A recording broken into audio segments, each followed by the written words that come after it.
Кыргызстанда бир сутка ичинде коронавирус 596 адамдан табылып, 3 адам каза болду. Бул тууралуу республикалык штабдан билдиришти. Маалыматка ылайык каза болгон жарандар Жалал Абад жана Баткен облусунда катталды. Муну менен өлкө аймагында коронавирустан 1142 жаран көз жумду. Ал эми акыркы бир сутка ичинде 425 бейтап сакайып чыкты. Аталган илдеттен жалпы 49522 адам айыкса, 48394 киши ооруга кабылган. Өлкө аймагында стационарларда 3359 бейтап, амбулатордук түрдө 3814 киши дарыланууда. Сутка ичинде өлкө боюнча 7 медицина кызматкери коронавирус жуктуруп алды. Ал эми бир суткада стационардан 2, үй карантининен 5 кызматкер чыгарылган.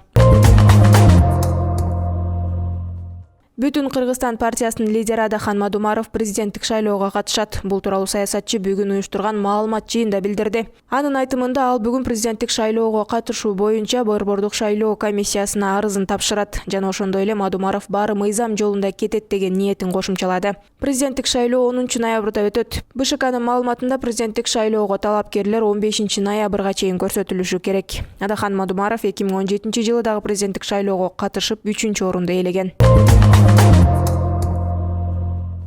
Бишкекте бүгүн 30 октябрда Түндүк электр ачык акционердик ишканасынын кызматкерлери Улуттук энерго холдингдин алдына митингге чыгышты. Андан соң алардын нааразычылык акциясы өкмөт үйүнүн алдында уланды. Алардын айтуусуна караганда кызматтан алынган директор жакында эле дайындалган жана жумуш шартын жакшырта баштаган болчу. Эске сала кетсек, 2020 жылдын 27 октябрында Түндүк электр ачык акционердик коомунун директорлор кеңешинин чечими менен Доскул Бекмурзаев ишкананын башкы директору кызматынан бошотулуп, анын ордуна Улан Астаркулов дайындалган.